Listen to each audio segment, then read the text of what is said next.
Hi everyone. Today I will be discussing one of the chosen books in correlations to capture fisheries. This book entitled Philippine Marine Fisheries Sketches, a bottom-up reconstructions from 1950 to 2010. This book is written by Maria Lourdes de Palomares and Daniel Puli. For book annotations about the authors, the book entitled The Philippine Marine Fisheries Sketches, a bottom-up reconstructions from 1950 to 2010 is one of the best foundational resource use developed by Maria Lourdes and Daniel Puli. They emphasize that they want to give the readers, students, and researchers, and to all interested in the field of fisheries, with an inclusive information and comprehensive approach regarding the marine status of the Philippines. One of the main objectives and goal of these two authors is to provide a comprehensive reconstructions of the Philippine marine fisheries catches in the Philippines over the 6 decades. There will be a estimations of catch and the specifically it highlights the independent estimations of catches, discrepancy in the reported data, environmental and data challenges, and the policy implications. This work is part of broader global efforts to reconstruct marine fisheries catches accurately, providing insights into the sustainability of fish practices and their socio-economic impacts. Body works of the authors. The work of Maria Lourdes de Palomares and Daniel Puli presents a collaborative book, The Philippine Marine Fisheries Sketches, a bottom-up reconstructions from 1950 to 2010, that contributes to marine fisheries science by improving the accuracy of historical fisheries catch data because we are talking here about the fish stocks in the past 60 years from 1950 to 2010. Poli, known for his work with the Sea Around Us project, pioneered bottom up methods to improve global fisheries data. However, Maria Lourdes de Palomares naman, expertise is in compiling and analyzing aquatic ecosystem data in many developing countries. Both of their contributions address the limitations of official statistics, providing a more reliable understanding of Philippine fisheries and emphasizing the need for sustainable management of marine resources. Kasi way back before, is there already a data. However, they only records those commercial catch data or commercial fishing.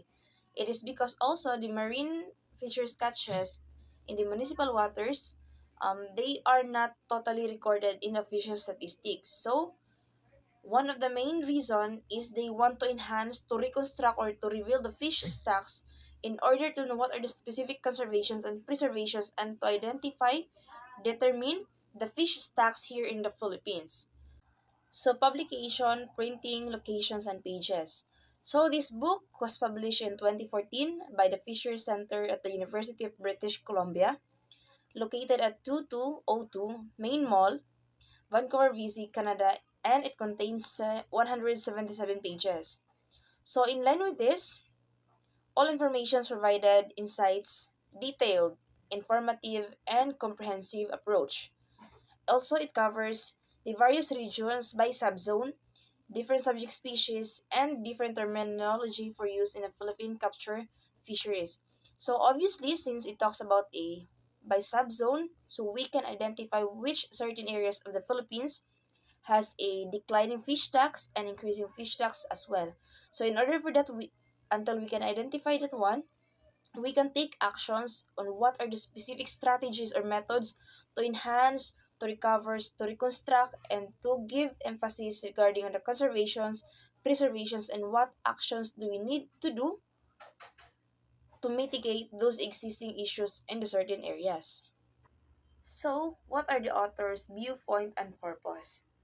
One of the main purpose of these two authors is to evaluate the official fisheries data as incomplete and unreliable, supporting for a bottom-up approach that includes local records and expert knowledge. They talk about local or bottom-up approach because they want to give emphasis that all those small scale fishers in the municipal areas could contribute to the welfare and economic benefits. In line with this, there is 26% lower than the Philippine official statistic received by DAPAO. So, take note that before there is already a law. However, after the post-World War II, it happens that there will be changes. That's why they want to know what are those changes in terms of fish stocks, the catch limits, for them to inform themselves what are the actions in relation to conservation efforts to support marine resources management in the Philippines. And also by reconstructing the historical data, we can provide accurate understanding of fisheries trends. So we can compare, we have these certain guides of, like for example, way back 16 years ago, over 6 decades, we can identify if there will be a declining of fish stocks or there will be an increase of fish stocks. So here are the overview of the contents. For the introductions, this book introduces first the Philippine marine fisheries. And also it highlights the Presidential Decree number 704 under the Philippine Fisheries Act of 1932. So it also provides data on marine artisanal fisheries by subzone. So it means marine artisanal, it mainly focus on the small scale areas. Fisheries by subzone. So there are subzone, each areas or each region of the Philippines is comprised or it is divided into subzone that present analysis for the official fisheries data, forcing for a bottom-up approach to reconstruct historical data. And obviously, since it provides a comprehensive, accurate understanding of fish stock trends, overfishing impacts, and support sustainable fisheries management. So, for book summary, so the Philippine marine fisheries sectors faces significant challenges due to inadequate and unreliable catch data, largely because of its complex geography, an archipelago over 7,000 islands with 15 regions and 81 provinces, and 80% of which are coastal.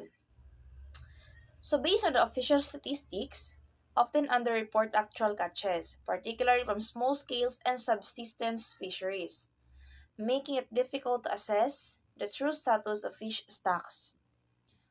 To address this, the authors of the book adapt a bottom up approach to reconstruct fisheries data by integrating local reports, expert knowledge, and historical records. And also, these methods helps fill the gaps left by incomplete official data and provides a more accurate and comprehensive pictures or data of marine catches, supporting better fisheries management and policy making. So next topic is the Philippine Fisheries Act of 1932. It classified the different sectors of marine fisheries, namely we have the depth sea or offshore fishing, marine mollusca fisheries, sponge fisheries, hawksbill turtle fisheries, and the inland fisheries. So, Philippine Fisheries Act of 1932, also known as Act number 4003. So, an act to amend and compile all the laws related to fish and other aquatic resources in the Philippine Fisheries Islands and for other purposes. So, it comprised 6 chapters with 85 sections. So, the Philippine Fisheries Act of 1932 was an early legislative effort to organize and regulate the country's fishing activities by classifying the sectors of marine and inland fisheries. So, it identifies the several key categories, which are depth sea, which pertains to commercial operations conducted far from shore. Next, we have the marine mollusca fisheries, focusing on species like clams, oysters, and mussels. Next, we have the sponge fisheries, which involve the collections of natural sea sponges. Next, we have the hawksbill turtle fisheries, which at the time included the harvesting of this is now critically endangered species. In addition, we also have a inland fisheries, referring to freshwater ecosystem like lakes, rivers, and ponds. So take note, all those classifications reflects the biodiversity and economic importance of fisheries in the Philippines.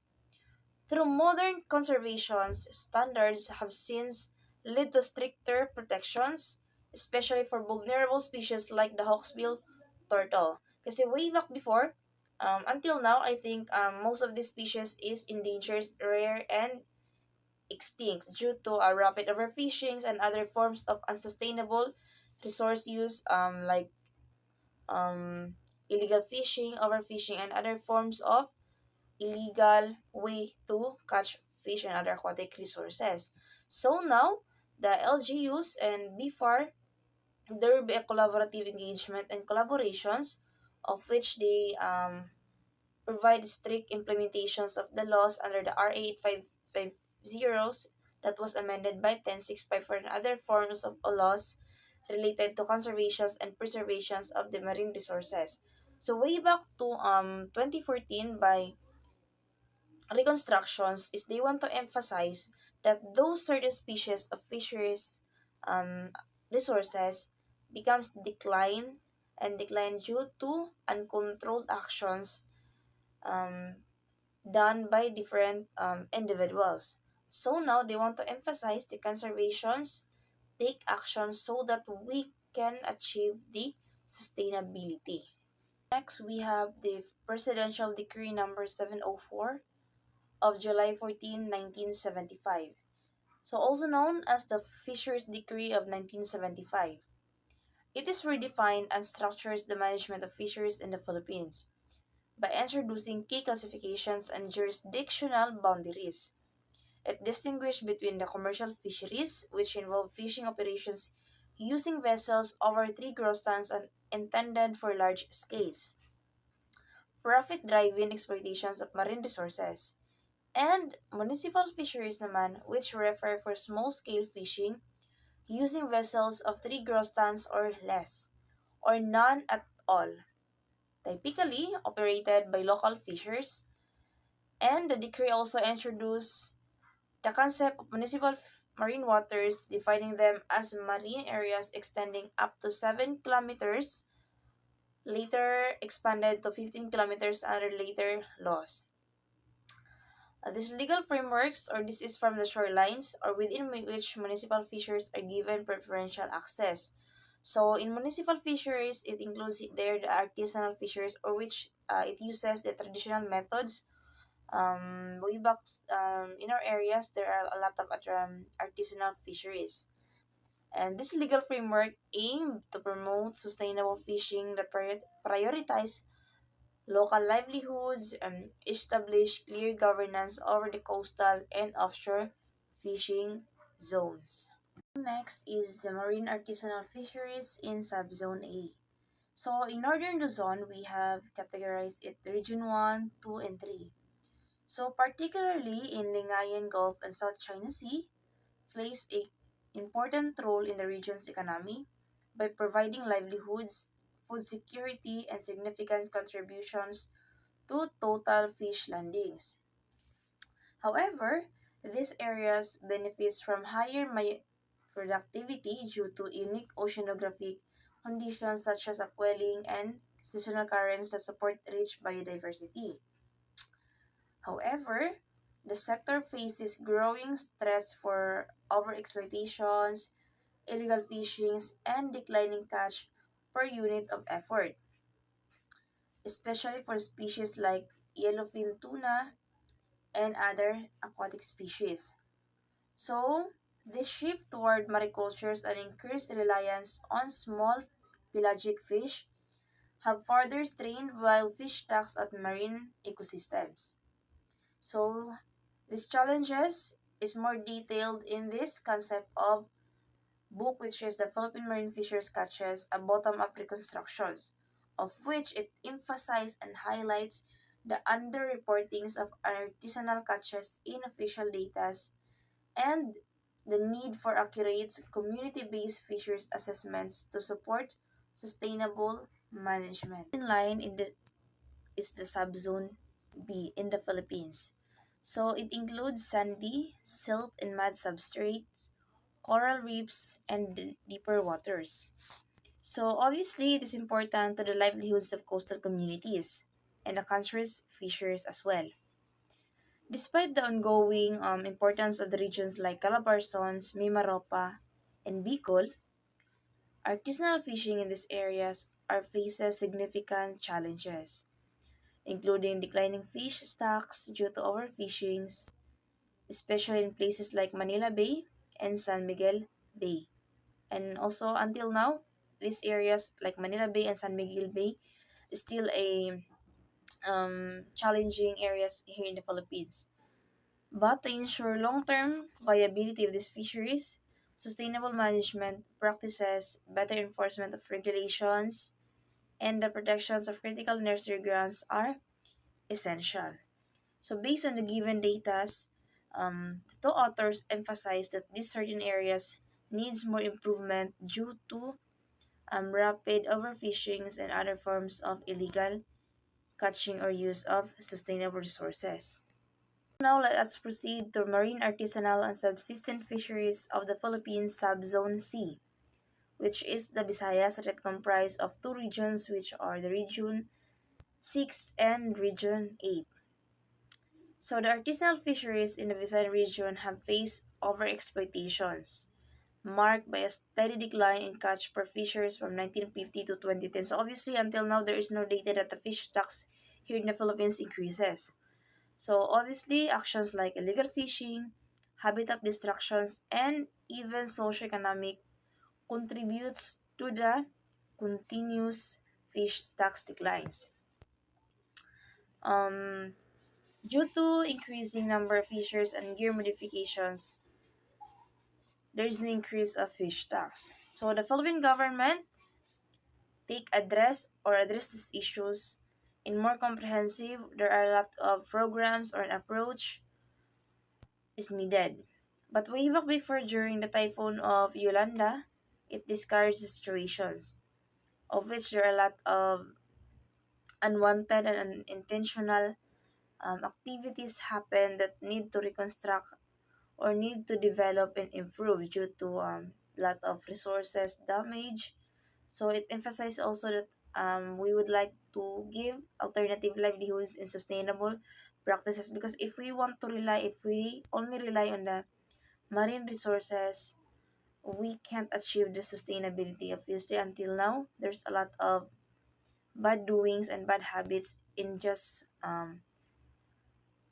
to get fish and other aquatic resources in unsustainable way, due to poverty, scarcities, and many other factors. So next, marine artisanal fisheries of subzone D here in the Philippines is the Mindanao. It comprises of Region 9, 13, and the RMM or the Autonomous Region in Muslim Mindanao. So fisheries is important and one of the main source of livelihoods in Mindanao. With regions like ARMM and Zamboanga Peninsula, or usually in the Zamboanga City, is one of the top producers due to diverse marine ecosystem. However, areas in Gensan or General Santos City is significant with the Celebes and Sulu Seas.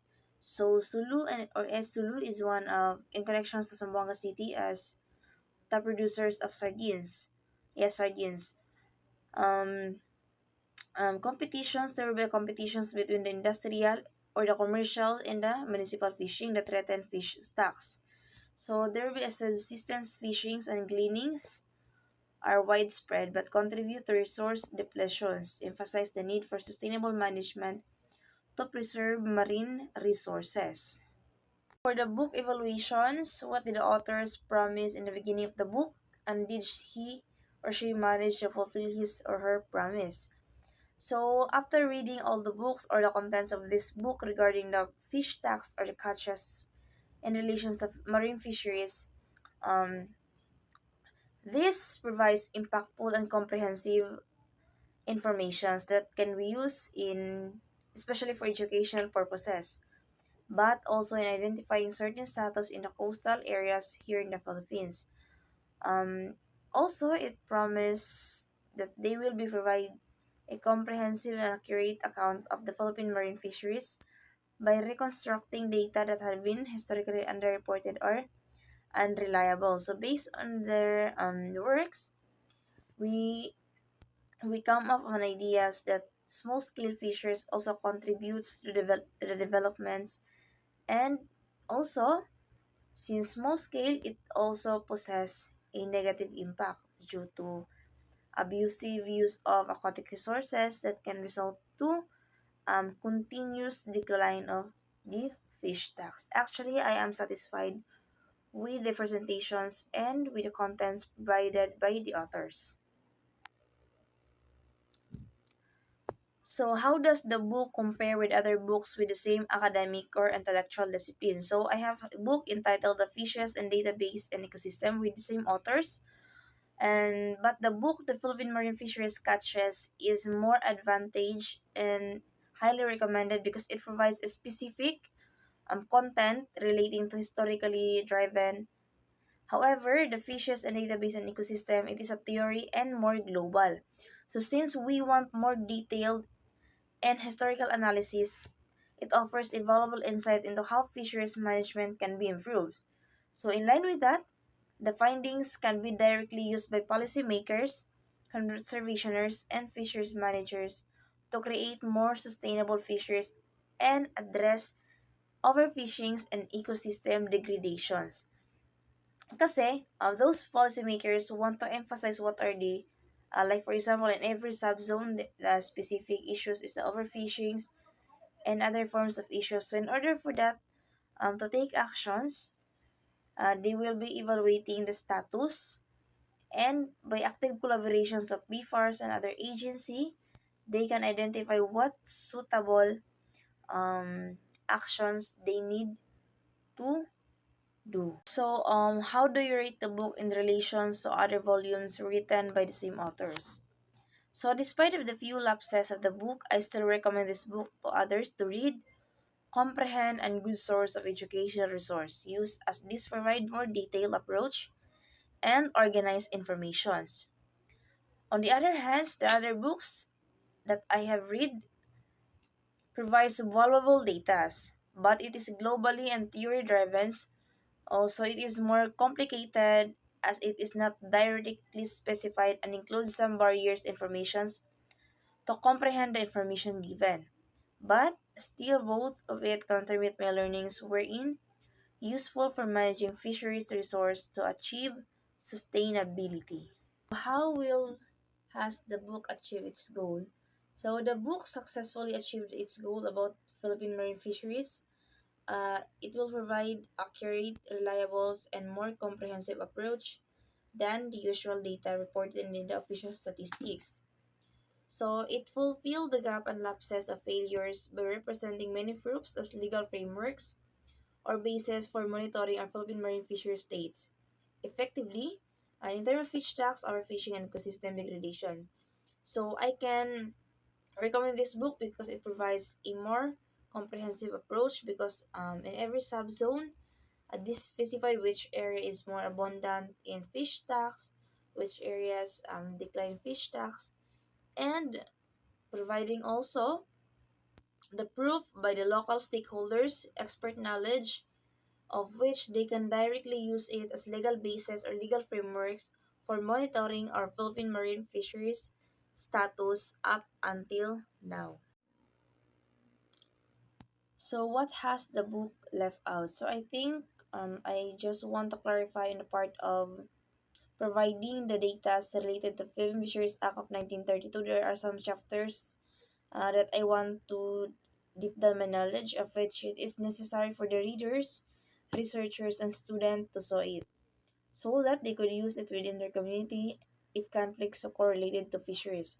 But there are a lot to resolve this kind of issues. We have a lot of data that we can gain from internets and other strong references of which we can use it as legal basis to take actions if there will be a challenge like this in our certain communities. And also, they lack of specific management strategies and usable recommendations that can be applied to address some conflicts such as illegal fishing, habitat degradation, etc. that can contribute environmental losses. So I think that's the only part that they lack to provide. However, just like what I have said earlier, we can consult from the BFARS and other concerned fisheries management to take actions if there's a certain conflicts or problems occurs in our community. So how is the book related to capture fisheries?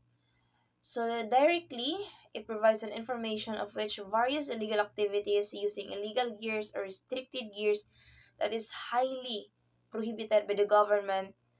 There are a lot of laws that stated that dynamic fishing and in any illegal use of sustainable resources use is not allowed in specific areas. Could impact and contribute to declining fish stocks of different species. But there are certain laws like Philippine Fisheries Act of 1932 which emphasizes legal basis for both commercial and municipal fisheries. Also, we have the Republic Act number 8550 that was amended by 10654, of which all the provisions and penalties were stated there that anyone who violated the certain laws provided by the government shall suffer in accordance to the actions or the punishment that she or he has done. And lastly, it helps me understand the importance of understanding and applying the applications to achieve sustainable fisheries management.